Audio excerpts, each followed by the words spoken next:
Uma das coisas que eu tenho que fazer é confrontar economicamente a China, porque a China vem nos chantageando há anos. Alguém tem de fazê-lo.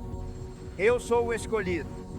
Alguém tem de fazê-lo, por isso vou lutar contra a China.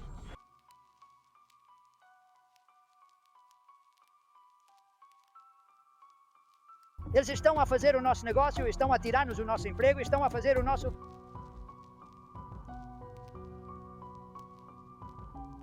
A China não pode continuar a ser autorizada no nosso país, e é isso que eles estão fazendo. Este é o maior roubo da história do mundo.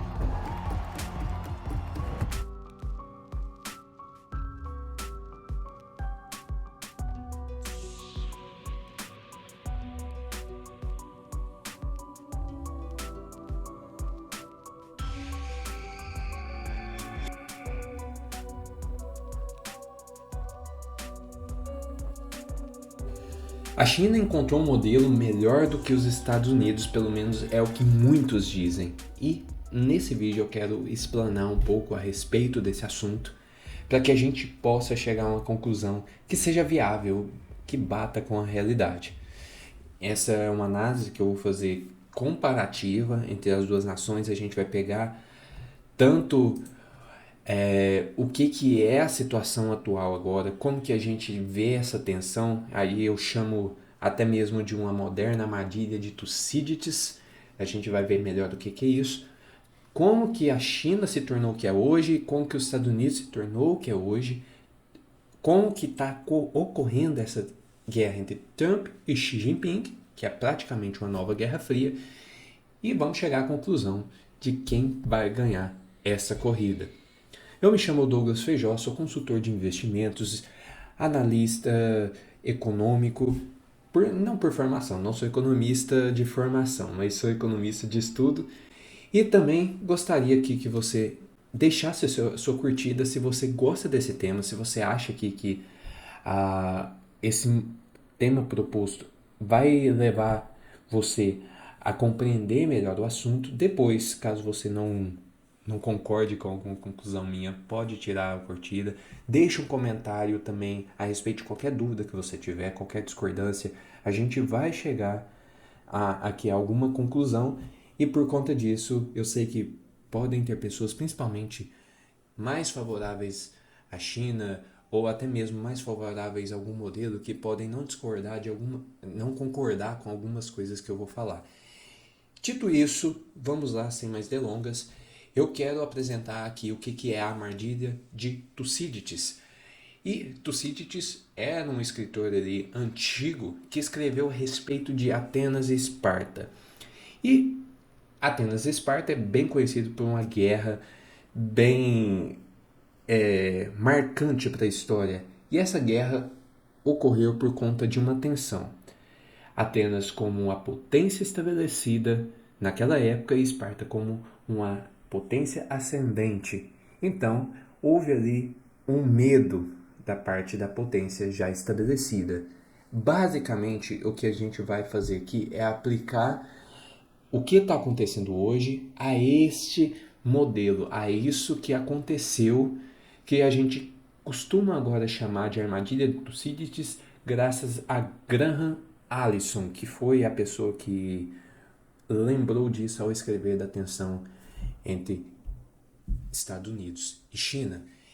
E veja, ele faz no livro dele uma comparação ali, uma análise de vários desses conflitos que ocorreu nos últimos 500 anos. E desses conflitos que houve entre potência estabelecida e potência crescente, sempre teve uma predominância de que isso acabasse em guerra. E aí que a gente entra nessa tensão de Estados Unidos e China. A gente pode pensar que existe sim um potencial de guerra muito alto. 75% de chance foi basicamente o extrato dos 16 conflitos, dos 16 interesses conflitantes entre duas potências. Nessa situação analisadas, 12 se tornaram guerra e das outras 4 tiveram que haver mudanças bem grandes. Não vamos mencionar cada uma aqui para não ficar enorme esse vídeo, Mas é isso que a gente quer exemplificar no caso de Estados Unidos e China. Estados Unidos, potência bem estabelecida, a gente sabe hoje que é a maior potência do mundo, e a China agora já toma o segundo lugar num ritmo crescente muito, muito rápido comparado com qualquer um dos outros concorrentes. Inclusive, no século passado, todo mundo acreditava, por exemplo, que era o Japão que ia estar nesse lugar. Mas não, a China chegou lá e o Japão estagnou. E o que a gente tem que entender a partir do cenário atual? A gente tem que entender que a China veio de um governo totalmente comunista para ir se libertando e colocando reformas capitalistas. A virada da China começou em 1978 com Deng Xiaoping, onde ele começou a aplicar essas reformas, inclusive em aliança com os Estados Unidos, com o presidente da época, Jimmy Carter. O foco era desenvolvimento econômico e abertura a investimentos estrangeiros, descoletivização da agricultura e redução do controle de preços. Chegou a tal ponto que em 2001 teve entrada na OMC, que é a Organização Mundial do Comércio, em contraste com o período anterior de Mao Tse-tung, com crises, fomes, controle muito forte, repressão, mortes por discordância política. Era algo assim totalmente comum ali naquele período de 20 e tantos anos em que Mao Tse-tung governou sobre a República Popular da China, ao qual ele fundou ali junto com o Partido Comunista da China. E os Estados Unidos? A gente tem nos Estados Unidos uma questão inversa, né? Um país fundado sob o conceito de liberdade.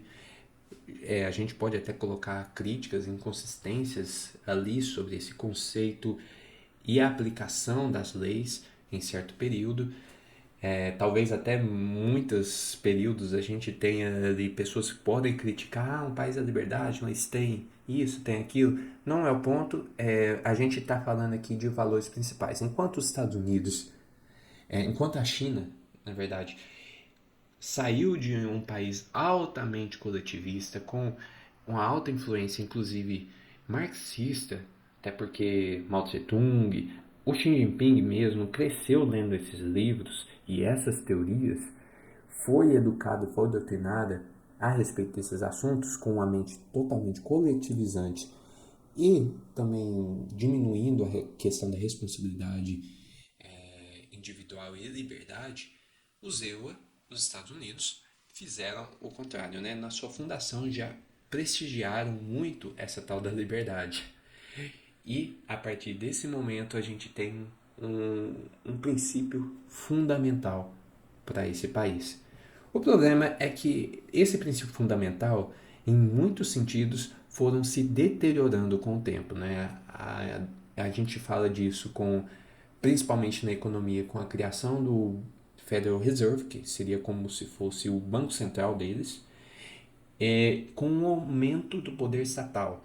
E em 1971, também com o fim do padrão ouro, aí a gente teve a criação do dólar fiduciário, a perda de poder de compra por parte da população. A partir dali, você tinha uma população que produzia mais, trabalhava mais, mas que não tinha os seus retornos, seus investimentos em trabalho, seus resultados no seu trabalho, com tanto retorno quanto antes.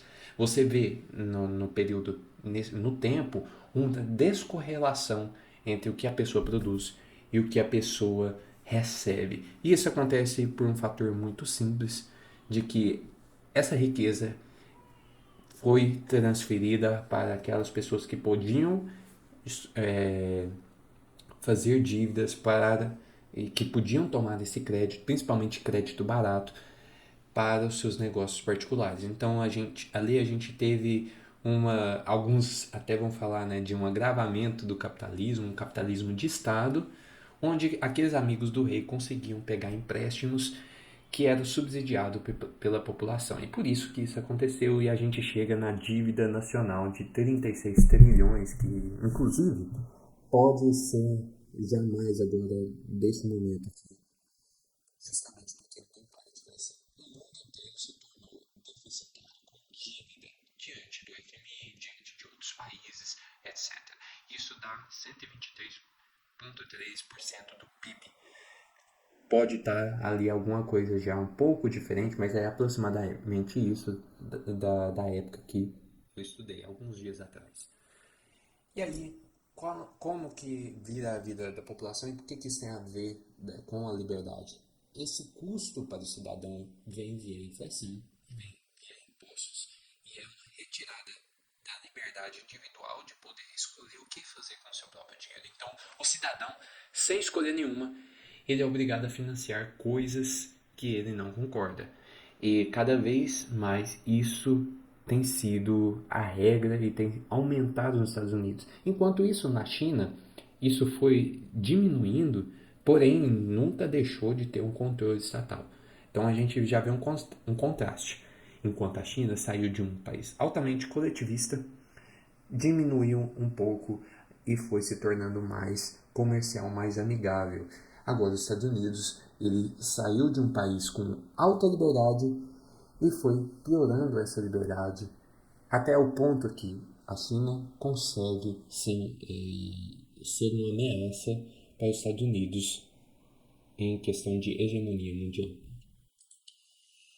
E daí a gente surge com os governantes atuais, né, o Trump e o Xi Jinping, e é praticamente uma nova guerra fria, com guerra tecnológica, com tudo aquilo que tem direito, com guerras paralelas e que são realmente físicas, muitas vezes com interesses de cada parte. Então a gente vê ali Hong Kong, Taiwan, vários outros conflitos entre o bloco dos BRICS, com a tentativa de tirar a hegemonia dos Estados Unidos por vários meios, né? Por exemplo, deixar de utilizar o padrão petrodólar. Várias formas de ataques que são indiretos acontecem numa guerra fria, num estilo guerra fria que a gente está agora. E o que a gente tem de cada lado? Xi Jinping com princípios de mal, foco na nação, não na liberdade. Xi Jinping não está nem aí pela liberdade do seu povo, não está nem aí se ele tem que dizer não para coisas fundamentais. E, obviamente, isso é da sua natureza, uma vez que ele foi estudado em princípios assim. A cultura oriental é muito mais assim, é muito mais de nação, muito mais nacionalista do que uma cultura ocidental, porque a gente teve movimentos muito mais liberalizantes a partir de lá, a partir da Europa. E assim, o liberalismo surgiu mais na Europa e cresceu mais na Europa e foi exportado para os Estados Unidos. Já não tanto assim para a China, pelo menos não até 1978, onde começa a ter alguma liberdade econômica porque viram que funciona. Então, o que a China fez com Xi Jinping? E também já começou ali no presidente anterior. Investimentos em infraestrutura, tecnologia, busca por destronar o dólar. Todos esses pontos são pontos de guerra e conflito com os Estados Unidos. Então, eles estão se preparando para serem melhores, para tentarem tomar a hegemonia. E até aqui, assim, se eu fosse falar só essa linha, não há problema algum. O que é o problema de eu investir em infraestrutura? Nenhum. Em tecnologia, em inteligência artificial? Nenhuma. Buscar ter uma moeda tão forte ou concorrer com o dólar? Isso em si, isoladamente, não tem um grande problema para a própria China internamente, né? O que eu, como uma pessoa que estuda economia, vê? Que esses investimentos foram feitos a par ou a parte da intenção individual de cada cidadão chinês, né? Eles não tiveram muito a opção de financiar essas coisas. E eu nem digo que isso é uma coisa exclusiva da China, muitos países já têm feito um modelo mais nacional desenvolvimentista. E essa guerra comercial e tecnológica foi avançando, né? Então a gente tem aí hoje DeepSeek na China que, quando foi lançado, derrubou várias ações do mercado americano. Muita gente ficou desesperada pensando assim, a DeepSeek conseguiu fazer aquilo que os Estados Unidos fez só que com custo muito menor. Então, isso tudo começou a gerar essa guerra tecnológica. Quem consegue o melhor produto com menor custo? E o Trump identificou isso como uma ameaça chinesa desde 2017, desde a sua primeira eleição. Ele já foi bem ríspido ali nas suas falas e ele não tem muitos papas na língua, né? Na verdade, quando o Trump ele quer falar alguma coisa, ele fala mesmo. Um outro ponto crucial que eu já mencionei aqui, Taiwan. Ponto crucial das disputas que é entre a soberania versus a integridade territorial.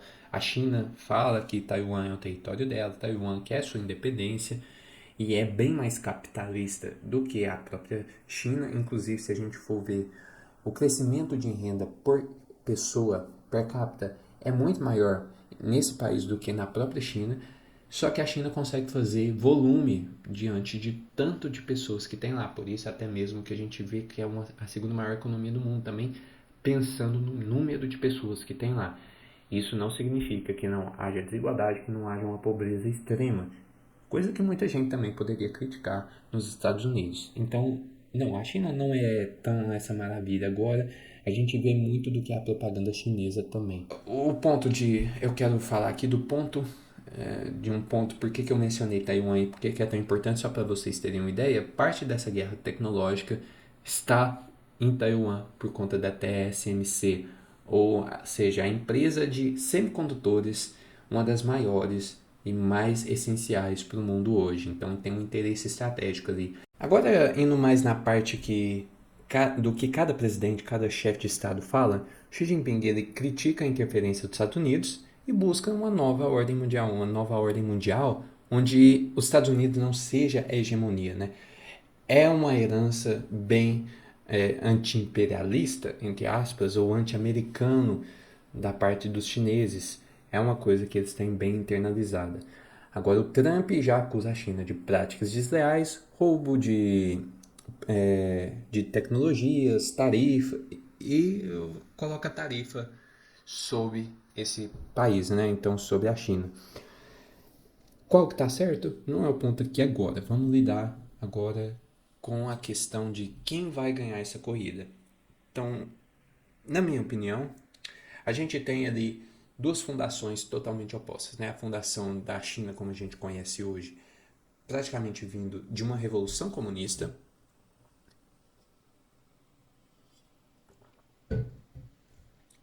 e os Estados Unidos fundados baseados na liberdade individual, mas com falhas e deterioração. A China com capitalismo crescente, mas com a decisão econômica monopolizada pelo PCC, Partido Comunista Chinês.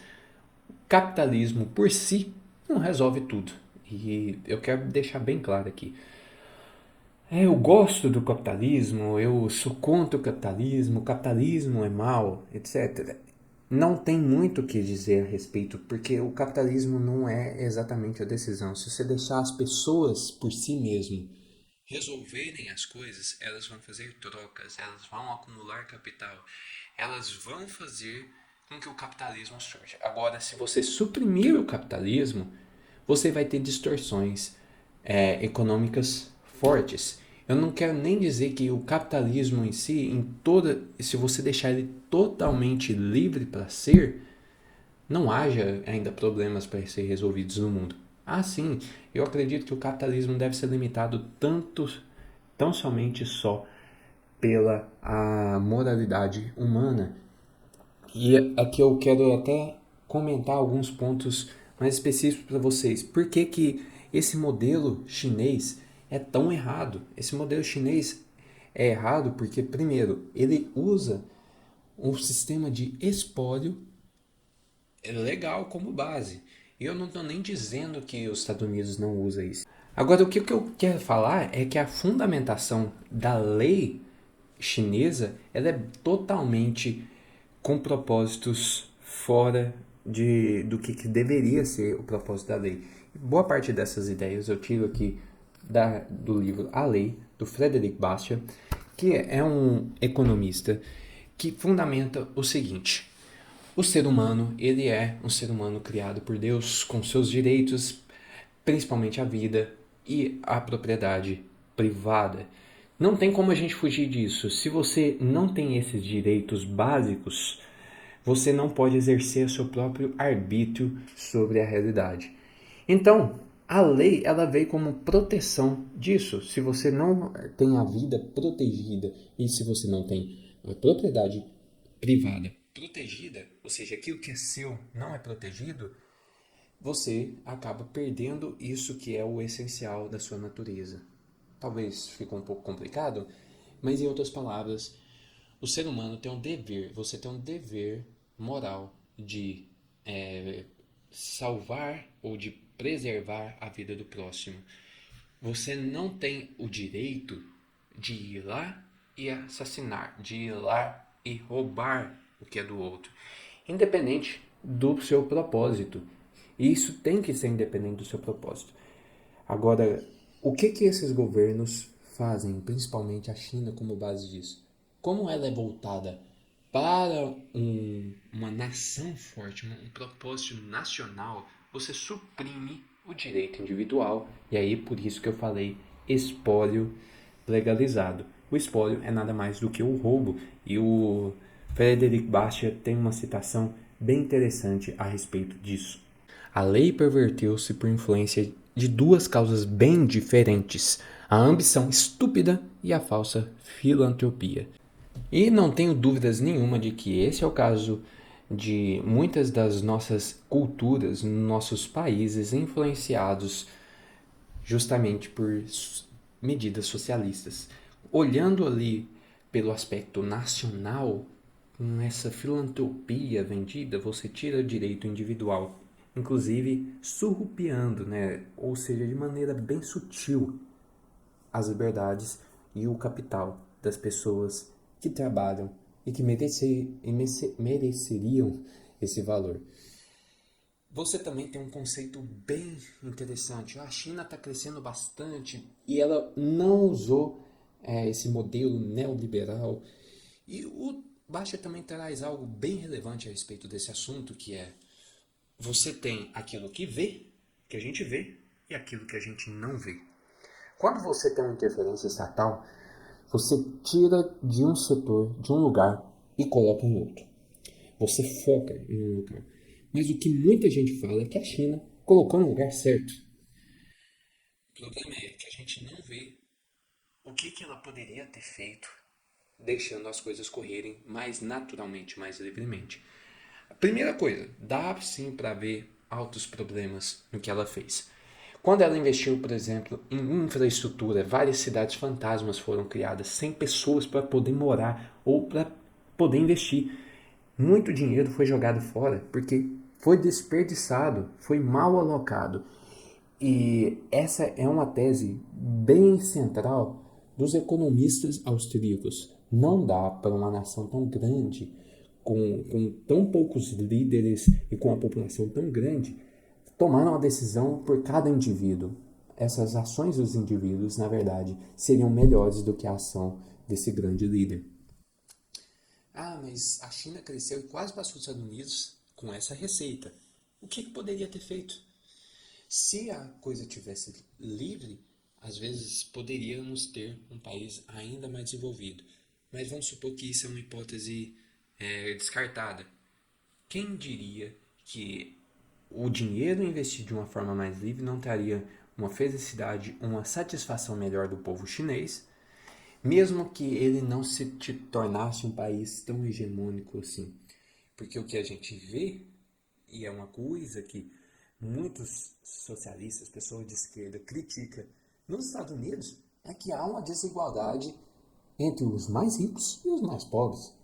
Mas na China, por conta dessa concentração e dessa setorização da economia para aquilo que o governante e os amigos do governante acham que é melhor, a gente teve também o mesmo sintoma.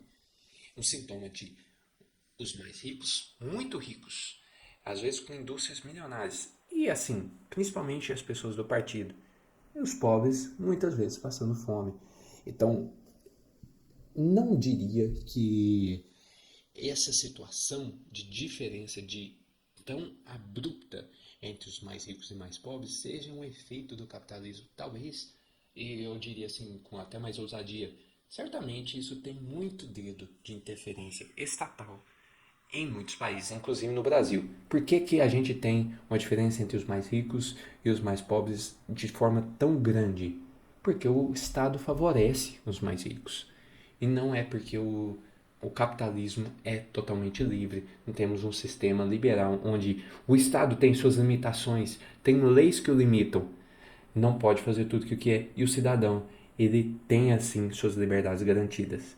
Foi justamente o que a gente viu, tem a perversão da lei. Então fica a minha recomendação de leitura aqui para vocês. E por conta desses princípios, como a China é muito mais baseada nesse princípio de coletivização e os Estados Unidos é mais livre, eu acredito que a China ainda não tem condição de ganhar dos Estados Unidos. Só que antes da gente chegar à conclusão, eu quero também colocar críticas a alguns fatores que a China coloca como ela estando indo muito bem. O crescimento pode ser largamente falseado, a falta de transparência e verificação independente, solidariedade incomum nas séries temporais do PIB, sempre irregular. Então a gente vê assim que o mundo todo está lá doente com a pneumonia grave e a gente vê a China tendo um soluço. Não faz sentido econômico nenhum que a China, nos seus dados oficiais, não passem por uma crises tão severas como o mundo todo, já que ela é um país altamente conectado com o mundo. Então, a gente também teve aí recentemente um gráfico mostrando a inflação chinesa e sempre voltava à meta do partido. Exato. Coincidência, né? Então, os dados chineses, por ser um país altamente centralizado, e eu diria até mesmo ditatorial, não são confiáveis. Muito, muito menos confiáveis diante de outros países democráticos que têm liberdade de auditoria e que têm oposição fiscalizando.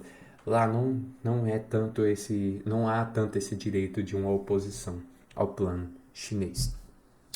A metodologia de cálculo, né? Muitas vezes essa inflação mesmo, como o PIB ele é calculado real, o PIB real, se a inflação ela é calculada errada, vai ter um PIB falso também.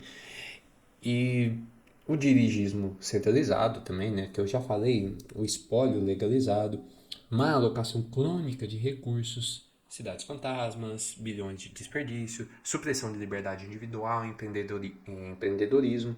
Então, mesmo com a China crescendo do jeito que está, pode parar para pensar.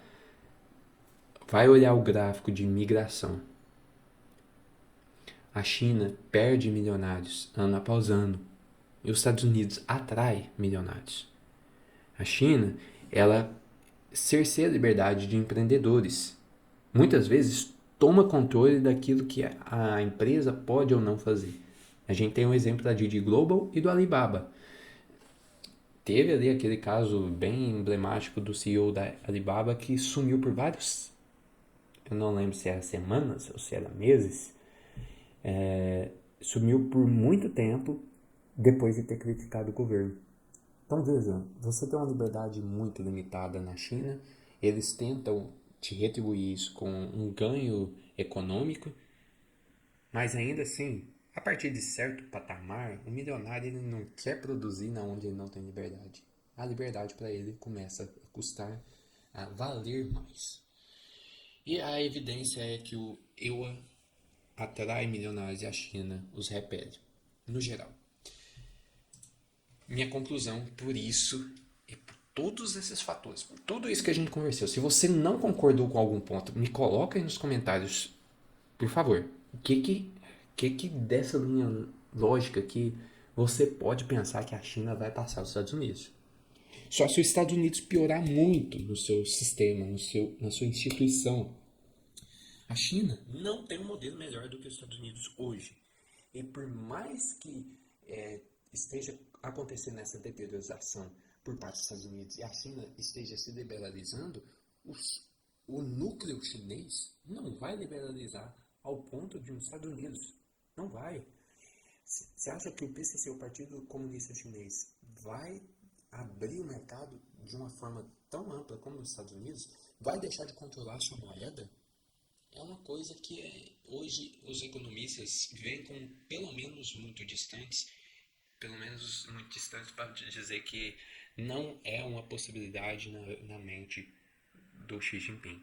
Eu não acredito que a China se tornará então a maior economia mundial com esse modelo. Teria que mudar muito o seu modelo. E não, o modelo distributivo, que eu inclusive comentei no último vídeo, vocês podem ver, é onde eu respondi ao José Cobori a respeito de distribuição de renda, né, distribuição de setores produtivos que lucram uma margem maior para setores não produtivos. Se o capitalismo ele é um sistema que vai findar em si mesmo, que ele vai se degenerando a ponto de precisar ser substituído por outro modelo, porque vai causar muita pobreza, vai causar muitas crises, etc. Isso é uma coisa que eu não concordo absolutamente.